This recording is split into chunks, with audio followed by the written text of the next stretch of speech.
Voilà, ben voilà. Pierre Dumayet a écrit ça. Et il en manque 2, 3, peut-être 4, des tout petits. J'avais pas imaginé qu'on ait besoin de prouver que Pierre Dumayet était un écrivain, parce que quand j'ai acheté le premier livre de Dumayet en 67, j'avais 18 ans et j'avais pas la télévision. J'ignorais complètement que ce garçon faisait de la télévision. Je pensais seulement que c'était un écrivain. Je l'avais entendu à la radio et ça m'avait plu, et j'avais, 18 ans, quelque chose comme ça. Enfin, c'est sûr que j'avais 18 ans. Et peut-être c'est le premier livre que j'ai acheté qui soit pas un livre de poche, je pense. Voilà, et pour vous le montrer, je l'ai recherché comme ça, et c'est... Les livres ont une vie après la lecture, parce que c'est le principe même de l'émission dont Robert Baubert vous parlait. On coche des phrases. Moi, je coche des phrases dans les livres depuis 88, où, contre ma volonté, je suis devenu critique littéraire. C'est une autre histoire. Et je me suis aperçu, en retrouvant ce livre, que 20 ans avant, déjà, je cochais des phrases, et il n'y avait pas de raison, quoi. Je les cochais bénévolement, si on peut dire. Dans ce livre-là, je peux vous dire ce que j'avais coché. Alice n'était jamais entrée dans cet hôtel où l'on arrivait généralement par couple de 2 au moins.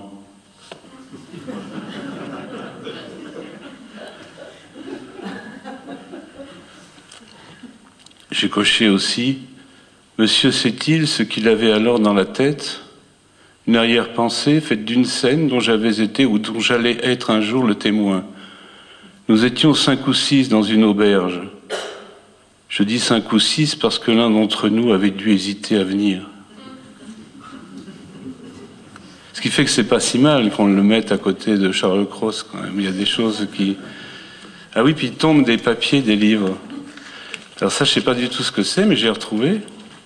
Il y a marqué à l'attention de JBH, c'est moi, et il y a écrit « Tu as gagné, c'est bien 1923, signé Bénédicte ». Je ne sais pas qui est Bénédicte, mais probablement qu'on avait une conversation sur la date de naissance de Pierre Dumayet. Effectivement, il est né en 23, et apparemment, c'est la photocopie d'une page du Ouzou. Dumayet, Pierre, Antoine, journaliste, il y a son truc, et ça se termine par collectionne de tout ce qui a un caractère d'absurdité notoire. Puis il y a aussi le début de la biographie de Jean Dumège. Donc ça ne fait pas partie de notre sujet, mais c'est là, il y a les 2 premières lignes, président de société, né le 18 septembre 1920 à Paris. On ne sait pas qui c'est, mais c'est là, quoi. J'avais aussi noté quelque chose, page 31, on peut en profiter. Il fallait la voir poser une addition sur le tableau noir. Les chiffres sortaient pile de sa craie. L'un n'était jamais lié au suivant. Elle le coupait sec, écartant ainsi l'idée qu'une somme est un mot parmi d'autres. On ne va pas tous les faire, hein, mais bon. Ça, c'était déjà une sorte de déclaration sur l'écriture. On en verra d'autres après, un peu par hasard. Ce livre est presque entièrement dialogué entre personne et personne. Enfin, les gens ne sont pas cités, mais il y a des tirets à chaque fois que quelqu'un prend la parole. Sais-tu que tu fais de la peine à voir, Jacques? Ah ben, celui-là, il s'appelle Jacques. Quand tu parles de la douceur, tu devrais écrire. C'est ce que je fais. Et depuis combien de temps? Comment savoir si j'ai commencé? Pour oser écrire, tu le sais, il faut qu'un tambour couvre ta voix. Mais écrire ne fait pas de bruit, menteur. Monsieur n'a pas tort, dit le nain jaune. Je suis témoin du bruit qu'écrire fait en monsieur. Il est tout cul par-dessus tête. Une petite dernière, parce qu'il y en a d'autres, des livres. Ça, j'aime bien, mais j'ai peur que ça dise pas grand-chose à grand monde. Monsieur a-t-il essayé de comprendre le plaisir que lui donne la vue d'un pneu lisse?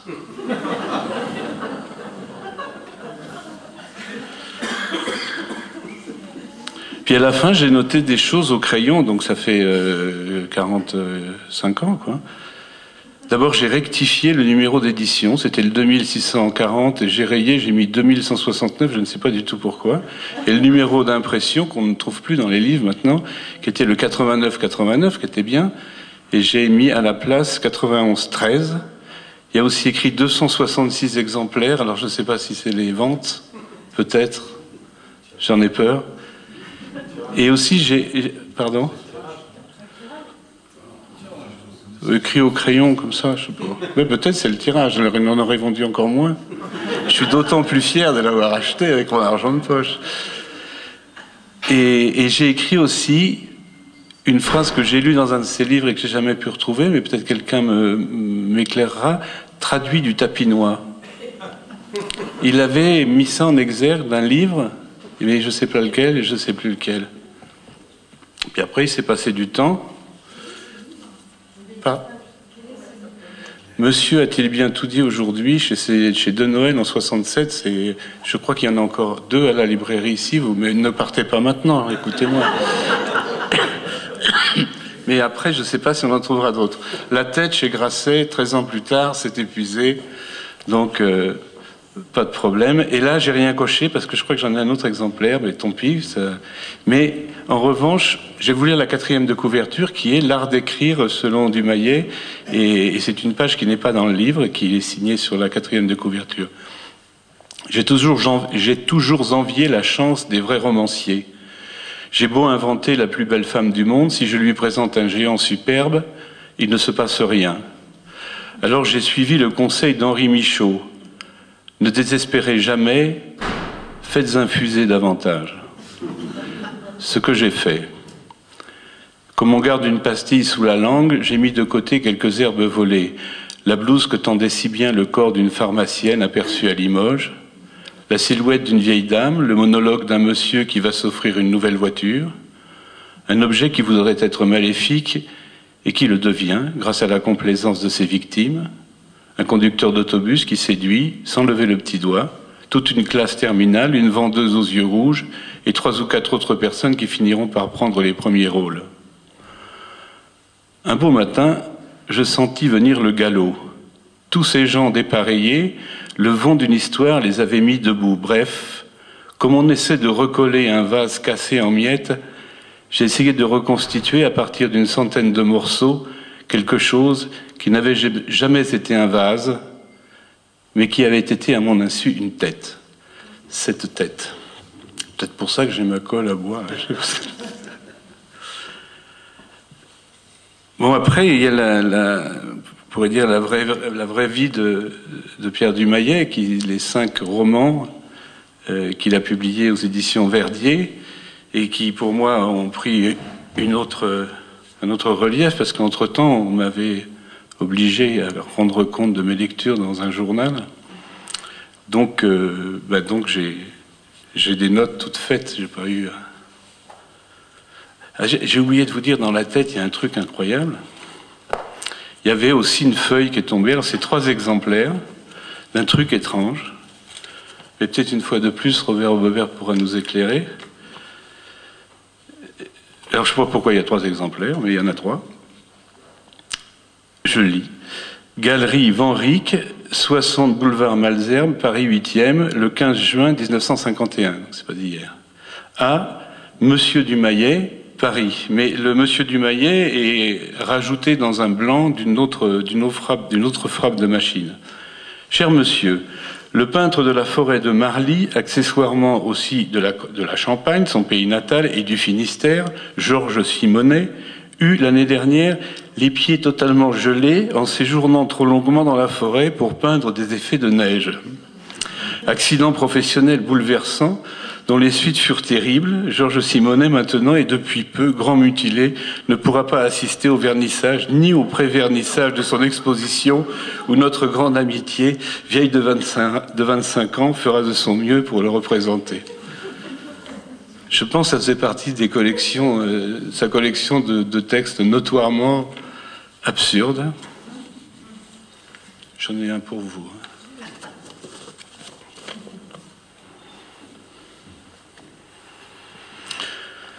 Donc le premier livre qui est apparu chez Verdier, Brossard et moi, dire que c'est plutôt un livre sur Brossard, quoi.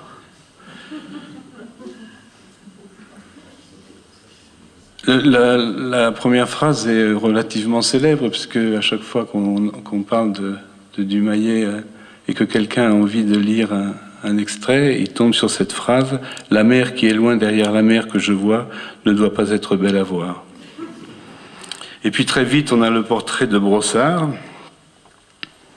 Il a un gros pullover bleu, une femme portugaise et un chien jaune. Ce qui me touche chez Brossard, c'est sa façon de se moucher. On dirait qu'il s'exorcise. Sa toux, au contraire, est fluette. Une toux de palais qui ne lui ressemble pas. Les gens mettent dans leur toux un grand côté d'eux-mêmes, qu'ils essaient en toussant justement de rapetisser, de contracter. Mais le ressort est là, qu'il est dément. Je ne vois rien d'autre à dire sur la toux de Brossard. Bon, il y a Marie-Esther aussi, les cheveux roux, franchement, et la peau si blanche qu'on dirait une Anglaise quand elle ne parle pas. Le narrateur est souvent présent dans les livres, il a une vie romanesque, enfin il intervient, mais pas uniquement pour raconter, il intervient à titre de personnage. Et il se pose dans ce livre la difficulté qu'on a à décrire un cocotier. Certes, dans les pays sans poules, il suffit de dire c'est un objet dans lequel on mange ce qui a été pondu. Mais ces pays-là sont rares.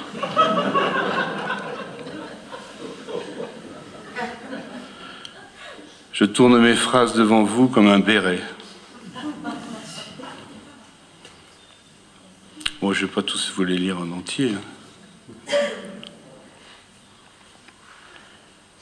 Mais parfois, je fais des commentaires moi-même. La nonchalance. Oui, si, on peut lire ça. La nonchalance est un livre sonore. Ça, c'est moi qui l'écris. On y reconnaît les personnages à leur voix, surtout Maurice, le premier Maurice. Pas le Maurice qui a un singe sur l'épaule, ni le petit Maurice, non.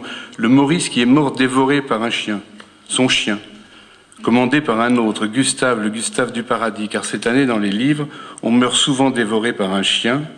Un livre sonore, car la mort y entre par les oreilles des vivants. Pour introduire maintenant la citation de Dumayet, la mort est une langue qu'on ne comprend pas. D'ailleurs, depuis sa mort, Maurice a beaucoup changé. Il ne fait plus peur de la même façon.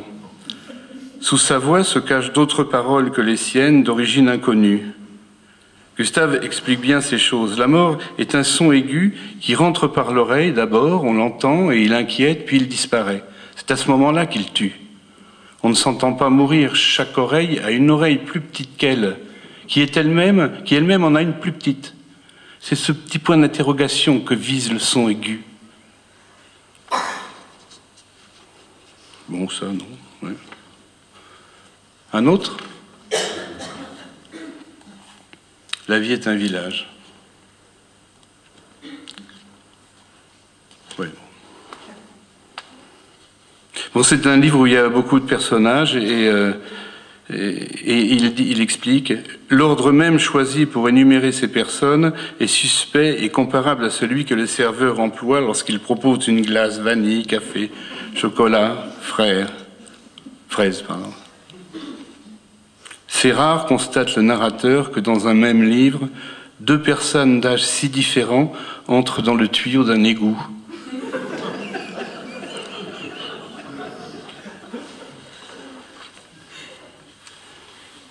Bon, mais après, on fera plus sérieux. Le parloir. Le parloir a cette particularité, c'est de commencer par cette phrase, j'ouvre les guillemets, je ne voudrais pas commencer par cette phrase-là. On avait fait à l'époque dans Zazie avec Jean-Michel une espèce de guirlande, oui, mais un sujet où on accumulait les premières phrases des romans parus cette année-là. J'étais pas fier de la mienne, d'ailleurs, que je profitais pour me faire mousser un peu, qui était « La phrase qui précède celle-ci ne figure pas dans le livre ». On est tous un peu des élèves de Dumayet. Donc j'avais noté un truc que je voulais vous lire là dans le parloir, mais la photocopie est trop petite. Comment ça s'arrange ça? Voilà. Oui, ici c'est un truc, une difficulté qu'on a dans ces exercices de critique. Le plus souvent, lorsqu'on rencontre deux livres qui nous ont amusés, nous ne parvenons pas à les rendre drôles, le temps d'un article. Et si nous insistons, l'humour que nous leur prêtons les alourdit, évente les effets, et ils partent accablés par le lourd handicap du rire garanti. Bref, ils déçoivent.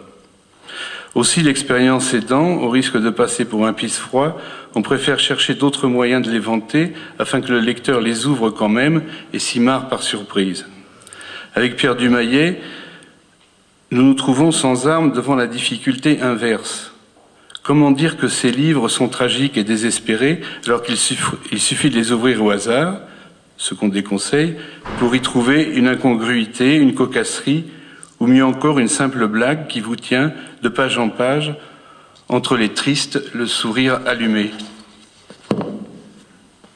C'est le pire service qu'on puisse rendre à un livre drôle que de dire qu'il est drôle. C'est un peu comme les spectacles où on va en disant on va bien se marrer, puis on se marre pas.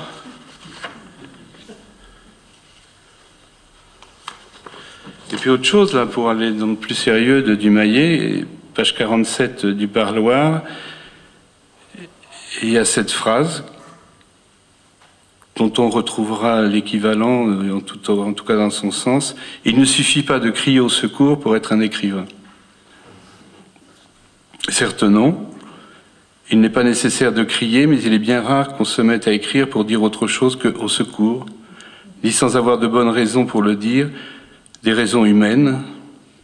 C'est après, en écrivant, au frottement de la plume sur le papier, qu'on se réchauffe un peu, que l'on tourne autour du pot, que l'on rengorge les mots les plus nus, par pudeur ou tout bonnement, parce qu'il est trop tard.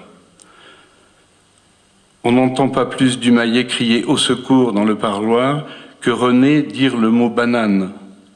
On entend seulement le silence qui remplace le cri.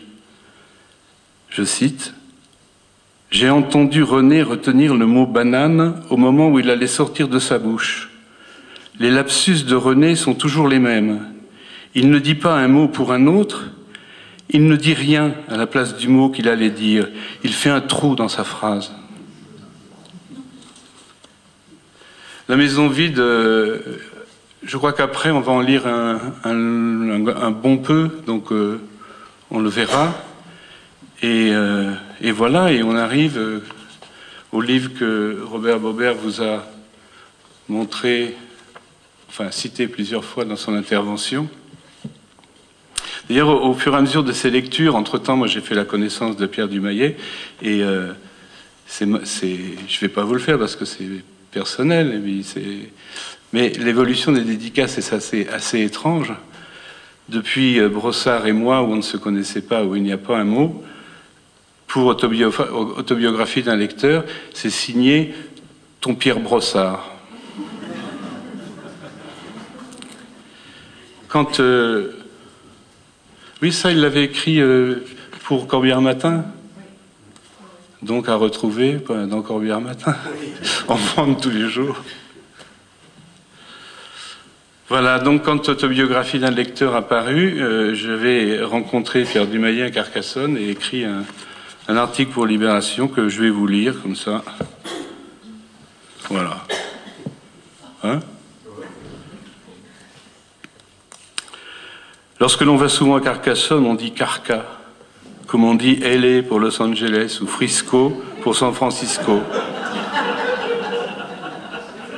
Sauf que Carcassonne est beaucoup plus petit, pendu comme une araignée en fil à plomb sur le méridien de Paris. C'est un San Francisco à San Francisco, Carca. On écrit Carcassonne envoyé spécial parce que c'est là qu'on a rencontré Pierre Dumaillet, juste après avoir lu les épreuves de son dernier livre, Autobiographie d'un lecteur. Sur la couverture, quelqu'un avait rajouté à la main « texte non définitif ». Il ne manquerait plus que ça. Même le titre, Pierre Dumaillet, dit qu'il n'est pas de lui, mais de l'éditeur. On se souvient que Dumayet veut souvent appeler ses livres « Le corps de ma sœur s'appelle Anna ». C'est un titre difficile. Je me souviens, mais ça c'est pas dedans, que François Nourricier nous bassinait quand on le croisait chez Grasset parce qu'il avait un titre qui était L'or de la Loire. Et je n'arrive pas à trouver le livre qui va avec.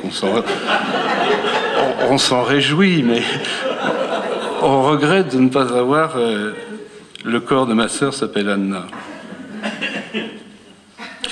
On s'est vu à Carcassonne et on ne s'est presque rien dit, enfin rien qui concerne le livre. On a mangé des andouillettes à côté de la gare. Pas facile de prendre des notes, surtout c'est pour les perdre et on les a perdues. Tous les deux des andouillettes, forcément. C'est écrit dans Dégoût et des dégoûts. Citation. On ne partage un repas que si chacun mange la même chose. Au restaurant, chacun vit sa vie alimentaire. C'est le régime de la séparation. Au fond, un repas est réussi lorsque tout le monde mange la même chose et lorsque la même chose aime également tous les convives. Imaginairement, bien entendu. Fin de citation. On ne sait pas pourquoi on commence par cette citation, les andouillettes bien sûr, et aussi parce que, en sa fin, la phrase dit toute la malice de Dumayet. Elle dit que la même chose aime également tous les convives. Cocasse, incongru et absurde. Tout ce que vous voudrez, pourtant ça nous dit quelque chose. On ne sait pas trop quoi. Aussi, à la fois pour s'en excuser et aggraver son cas, Dumayet précise par parenthèse, imaginairement bien entendu, comme s'il se présentait un autre choix. Voilà, c'est sa façon. Et puis surtout, cette phrase contient la seule philosophie avouée de Pierre Dumayet. Je ne peux pas imaginer que ce qui m'intéresse vraiment n'intéresse personne d'autre que moi. Il a fondé toute son activité professionnelle là-dessus. Donner aux autres le goût d'aimer ce qu'il aime. Ça vaut pour les andouillettes, mais on en trouve de meilleurs qu'à Carcassonne, mais bon.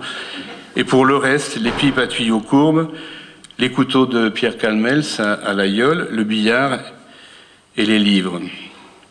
Les pipes à tuyaux courbes, c'était un objet de débat entre nous parce qu'ils connaissaient, enfin pour ceux qui connaissent Saint-Claude, rue de la Poya à Saint-Claude, il y avait effectivement un type qui fabriquait des pipes à tuyaux courbes et qui les faisait très mal. En fait, il y avait le tuyau était courbe. Enfin, je sais pas si ça vous intéresse la fabrication des pipes, mais c'est des tuyaux. On passait les trucs en ébonite devant des rayons et on les courbait et c'est tout. Alors que quand la tige est courbe, c'est-à-dire la partie de bruyère, quand la tige est courbe, elle est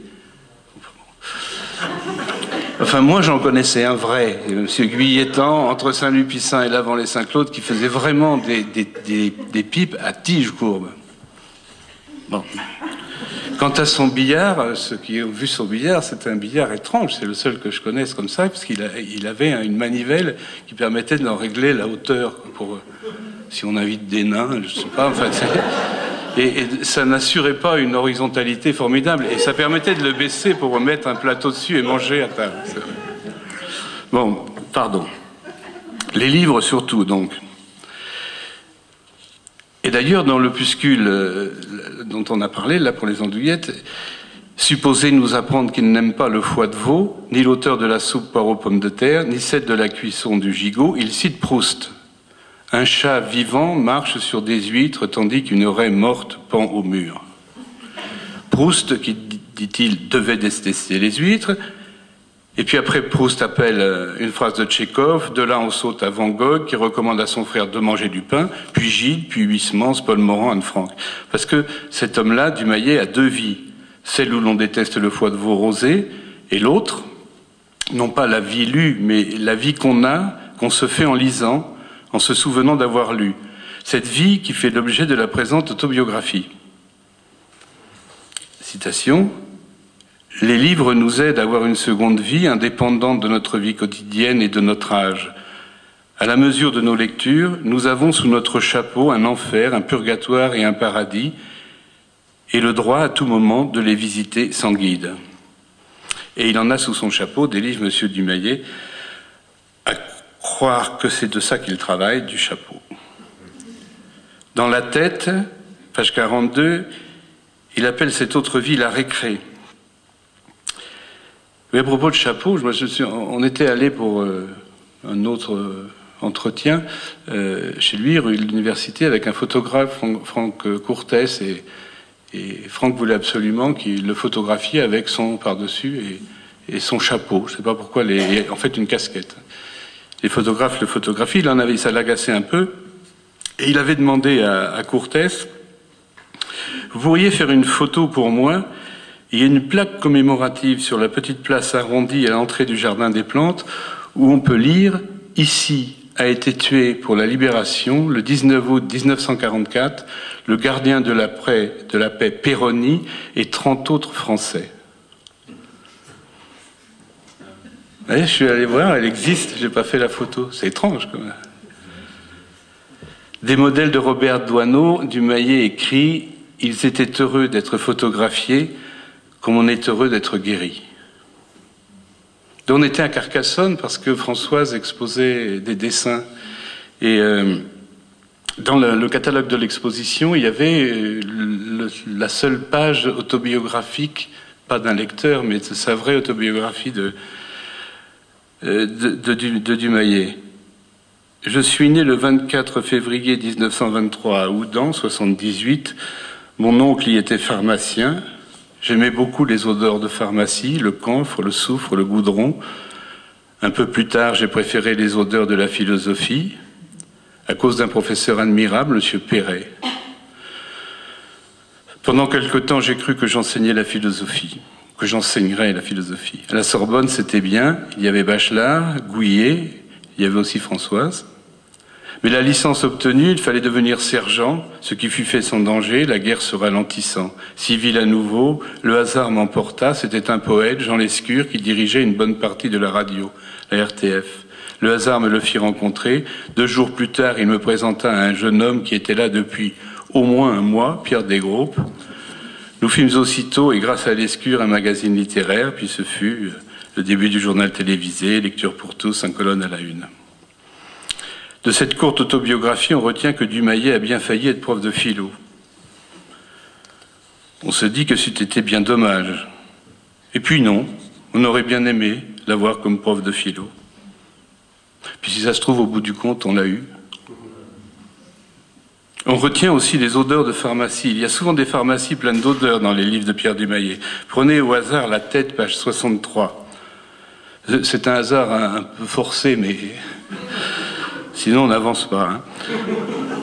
On lit « Les yeux à terre, Daniel entre dans la pharmacie par la porte privée, l'arrière-boutique sont le goudron, l'iode, le sombre. » Pas nécessaire d'avoir une langue pratique de la théorie des ensembles pour voir que l'odeur de goudron est l'essence de la pharmacie. Dans l'autobiographie d'un lecteur, la pharmacie de Houdan est pleine de pastilles de soufre et de goudron. Dumayet précise, page 18, « Aujourd'hui encore, je range les odeurs d'iode, de créosote ou de camphre parmi les parfums. » Et il conclut le paragraphe par « J'adorais mon oncle Marcel et je déteste Monsieur Homais et le pharmacien de Flaubert. » Homais ne perd rien pour attendre la page 171, où il s'agit de Binet. De prouver que Binet n'est pas un personnage secondaire de Madame Bovary. Ce Binet, c'est Dumayet qui résume, pas Flaubert ne résume jamais.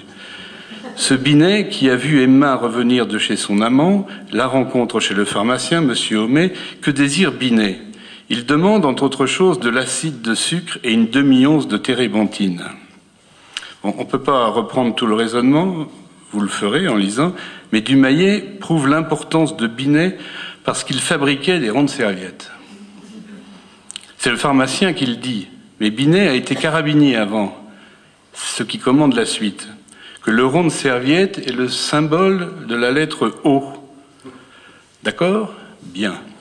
Dumayet ponctue ses démonstrations, c'est un truc de prof, hein. D'accord? Bien. La carabine à la mode a été inventée par un armurier qui a 2 ans de plus que Gustave et qui s'appelle Flaubert, F-L-O-B-E-R-T, comme le grand-père de Gustave. Le grand-père de Gustave est le premier Flaubert à s'écrire Flaubert, ce qui ferait de Binet, le fabricant de haut des rondes serviettes, un homme valise, un joker. Mais voici ce que, hélas, j'ignore, ajoute Dumayet, Flaubert écrivant Bovary avait-il connaissance de la carabine Flaubert?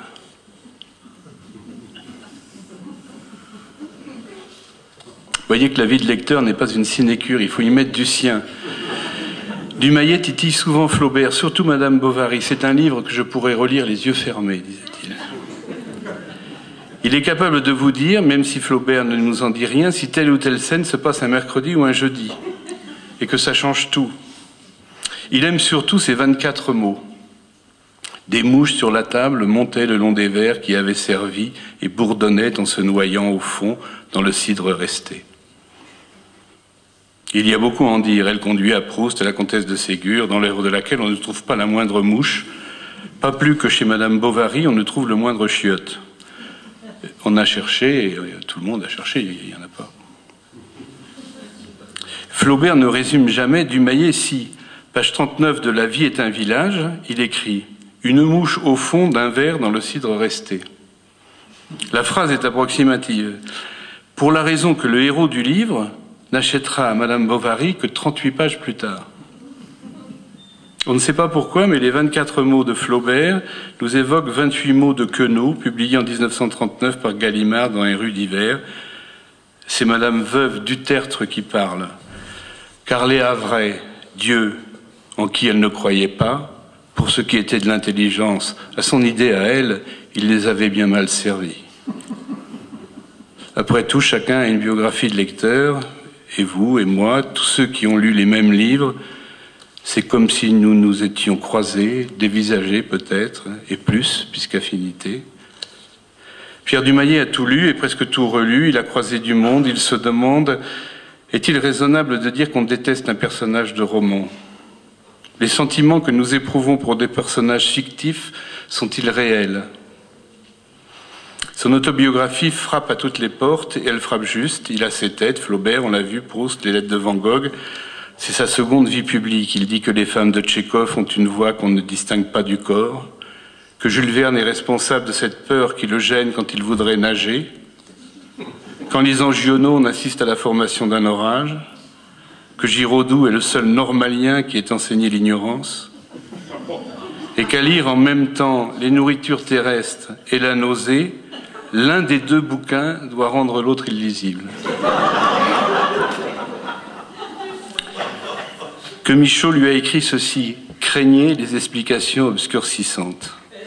Il se l'est tenu pour dit, ces explications sont lumineuses, souvent elles éblouissent, parfois elles n'éclairent rien, mais elles éclairent. De cette lumière, on fait ce qu'on veut, elle n'oblige pas. Ce lecteur a aussi une vie privée dans la petite bibliothèque privée de son bureau de la rue de l'Université. La pièce où je me tiens, disait-il, comme disait Proust. Des livres chinés, il en évoque quelques-uns dans son autobiographie et vous les fait toucher, comme on présente un ami à un ami. C'est une question de peau. D'ailleurs, lorsqu'il évoque son travail de critique, il doit y avoir un mot plus juste, peut-être tout simplement le mot lecteur, un lecteur vaguement prosélyte. Il écrit « Ce que je voudrais décrire, c'est la peau du texte, comment l'écriture m'a touché. Pas comme une bonne action touche, non comme une main touche une nuque ou une autre main. » Bon, revenons à la petite bibliothèque privée. On peut y prendre en main ce traité de Jean-Baptiste Thiers, docteur en théologie et curé de Champron, né en 1636, dont il se régale et qu'il brocarde dans le livre « Histoire des perruques », où l'on fait voir leur origine, leur usage, leur forme, l'abus et l'irrégularité de celle des ecclésiastiques. Dumayet compare les exercices de son style à Queneau. Le livre traite des superstitions. Exemple, empêcher les personnes de dormir en mettant dans leur lit un œil d'hirondelle. Ou la confession coupée du révérend père Christophe Luther-Brouwer, un manuel interactif du XVIIIe siècle qui présente aux pécheurs une liste exhaustive des fautes possibles. Chacune est écrite sur une petite languette. Dans l'article, il y avait la photo du livre. Vous l'avez vu, j'imagine, c'est un livre très étrange. Il y a des onglets partout. Et effectivement, s'il y a un péché qui nous intéresse, tac, on pouvait le plier et arriver dans le confessionnal. On pouvait... bon, bref. Il s'adressait à une clientèle de luxe. Il proposait des péchés rares, avoir causé la guerre, par exemple. Un jour, Dumayet avait ainsi défini ses goûts: tout ce que je n'ai pas envie de lire m'emmerde. À Carcassonne, on n'a pas parlé de tout ça parce que c'est difficile de poser des questions à quelqu'un qui le fait mieux que soi, à quelqu'un qui sait si bien se taire, qui a tant pratiqué, guillemets, ce silence attentif qui signifie « je ne voudrais pas vous empêcher de nous apprendre ce que vous allez dire si je me tais encore un peu ». Et qui sait si bien qu'il arrive assez souvent qu'après avoir soupesé bien des phrases d'un bon livre, on n'ait aucune question à poser. Aussi, comme on se connaissait déjà un peu, on a préféré manger des andouillettes. En vérité, Dumayet a 3 vies, celle où l'on déteste le foie de veau rosé, celle où l'on déteste Monsieur Homais, et celle dont il ne dit pas un seul mot dans ce livre-là, même si tout le livre l'avère, Pierre Dumayet est un écrivain. Lire, c'est écrire un peu, c'est écrire avec les yeux. Pierre Dumayet a publié son premier roman à l'âge de 44 ans. Ce sont des choses qui se font. À quelqu'un qui osa lui demander pourquoi écrire, il répondit « Parce que lorsqu'on n'écrit pas, on a tendance à se considérer comme un écrivain qui n'écrit pas ». Autobiographie d'un lecteur est environ son 10e livre, si ce n'est pas 12. Nous l'avons entendu dire naguère, de toute façon, il n'y a qu'un sujet qui vaille, la mort. On ne va tout de même pas emmerder les gens avec ça, ils sont au courant. Alors il reste quoi? Raconter des conneries. Les conneries de Dumayet nous sont précieuses, irremplaçables. Nous l'avons souvent écrit ici. Dumayet est un pince sans rire, c'est-à-dire qu'il nous pince. Il nous pince pour qu'on se tienne éveillé, pour qu'on ne meure pas, et ça nous fait rire et peur. Ce livre-ci aura du succès. On en parle, même à la télévision, ça doit lui rappeler le bureau. C'est un livre entre 2 romans où il accepte d'être le personnage qu'il est, un livre proposé sur le nom qu'il s'est fait, un bon livre parce qu'on ne se refait pas, mais contrairement aux apparences, il ne s'y livre pas, forcément, il raconte. Dans ses romans, les 5 derniers sont publiés chez Verdier, on voit bien mieux ce qu'il cherche à se cacher, aucun d'entre eux n'est épuisé, vous devriez les lire, ils ont besoin qu'on les fatigue un peu.